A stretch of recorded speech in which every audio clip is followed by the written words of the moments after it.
بسم اللہ الرحمن الرحیم۔ جناب اسپیکر صاحب، آپ کا بہت شکریہ کہ آپ نے مجھے زراعت کے موضوع پر بات کرنے کا موقع دیا۔ جناب والا،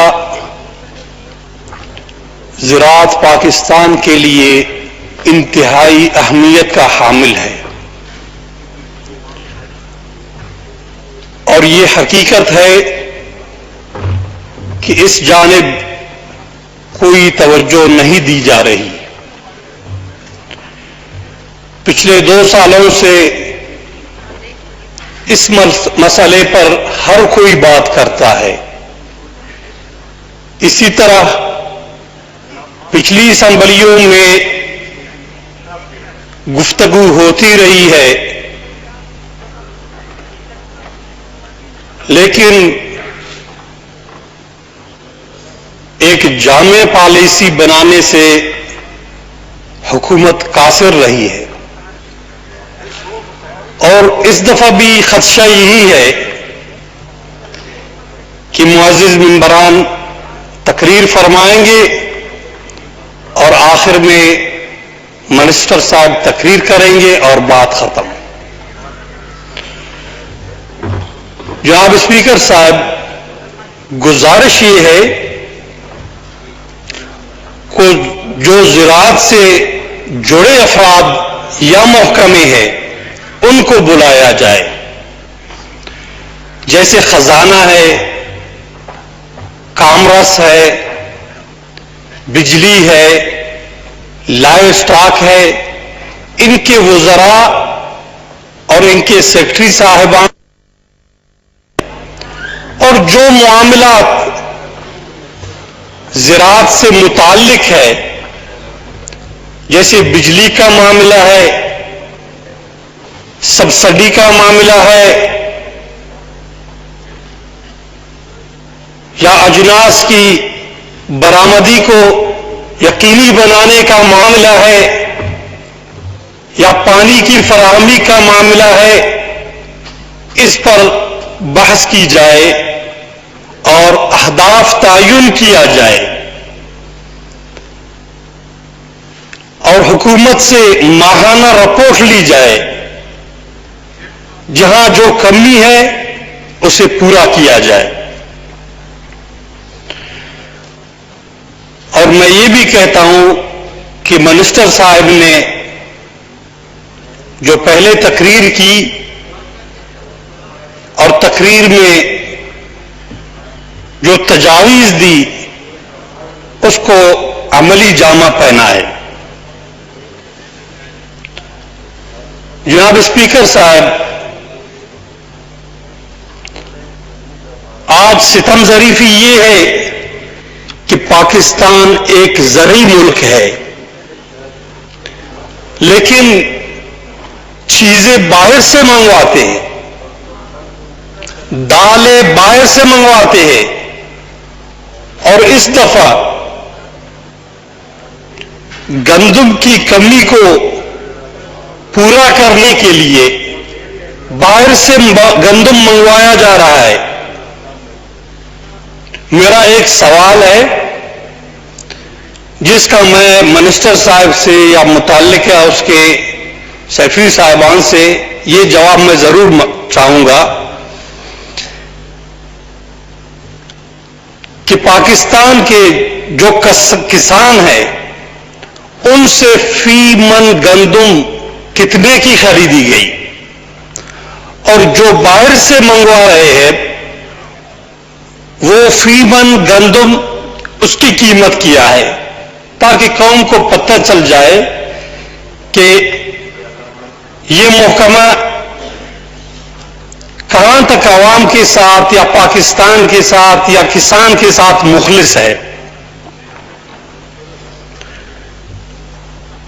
جناب اسپیکر صاحب،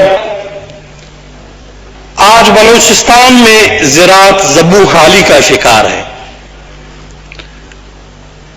اور وہاں زیادہ تر انحصار ٹیوب ویلز پر ہے، اور ٹیوب ویلز بجلی پر چلتے ہیں، اور جب بجلی نہیں ہے تو ٹیوب ویلز کہاں چلیں گے؟ ایک شعر ایک دوست نے پڑھا، وہ بلوچستان میں ہم اس طرح پڑھتے ہیں کہ جس کھیت سے دہقان کو میسر نہ ہو روزی، اس کھیت کے ٹیوب ویل کو بجلی فراہم کی جائے۔ جناب اسپیکر صاحب، بجلی نہیں ہے، جب ہم بجلی کی بات کرتے ہیں تو ہمیں یہ جواب دیا جاتا ہے کہ غیر قانونی کنیکشن ختم کی جائے۔ آئے ان کو آپ قانونی بنائیں، پھر ہر ماہ آپ کو بلز آئیں گے بل کی صورت میں۔ آپ یقین کریں پورے بلوچستان میں ایسے علاقے ہیں کہ نام 6 گھنٹے کی بجلی کا ہے، اور وہاں فیڈر زیادہ بڑے ہونے کی وجہ سے وہ تقسیم کرتے ہیں کہ 24 گھنٹے میں ان کو 3 گھنٹہ بجلی ملتی ہے۔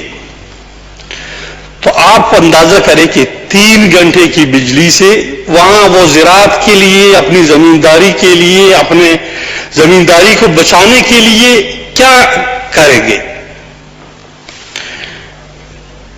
جناب اسپیکر صاحب، میری یہ گزارش ہے کہ جتنے بھی ٹیوب ویلز ہیں غیر قانونی، ان کو قانونی بنایا جائے اور بجلی صحیح فراہم کی جائے۔ اور پاکستان میں موسمی تبدیلیوں کا زیادہ گہرا اثر ہے،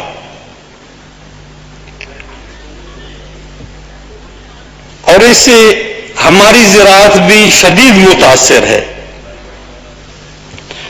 لیکن بدقسمتی سے یہ کہنا پڑتا ہے کہ ہمارے زرعی اداروں نے اس ضمن میں کچھ نہیں کیا ہے، جو ہمارے ریسرچ کے یا تحقیق، وہ اس ضمن میں کوئی عملی اقدام نہیں کیا ہے۔ ایک سابق وزیر اعظم کے متعلق ہم نے سنا تھا کہ وہ زراعت کا ماہر تھا، خود زمیندار تھا۔ جب ایک تحقیقاتی ریسرچ ادارے کے سربراہ نے اسے گندم کے بیج دکھایا کہ جی ہم نے یہ بنایا ہے، تو وہ دیکھتے ہی پہچان گیا کہ یہ 5 سالوں سے تو میں استعمال کر رہا ہوں۔ جناب والا، ادارے تو بہت بڑے بڑے ہیں، لیکن کام ان کا رزلٹ کچھ نہیں ہے۔ ایسے بیج بنائے جو موسمی تبدیلیوں کا مقابلہ کرے۔ کوئی بارش ہو گئی، اس کا جو بیج ہے وہ ختم، تو پھر اس اداروں کو ان کو پیسے کا یا ان کو رکھنے کا فائدہ کیا ہے؟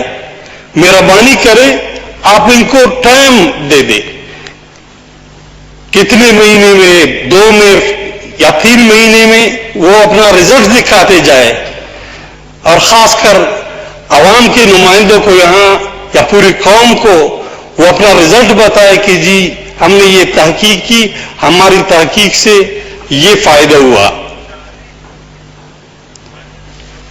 اور آخر میں ایک گزارش کروں گا کہ پاکستان میں زرعی اجناس کی قیمتوں کا بہت بڑا مسئلہ ہے۔ آپ نے چند ماہ پہلے دیکھا کہ ٹماٹر کی قیمت 250-300، پھر ایک ایسا وقت بھی آیا کہ 10 روپے۔ تو زمیندار کو کبھی اتنا فائدہ، وہ بھی چند علاقوں کے زمینداروں کو، آپ ایسا پالیسی بنائیں کہ جس سے عوام کو بھی فائدہ ہو اور زمینداروں کو، کسانوں کو بھی فائدہ ہو۔ آپ کا بہت بہت شکریہ۔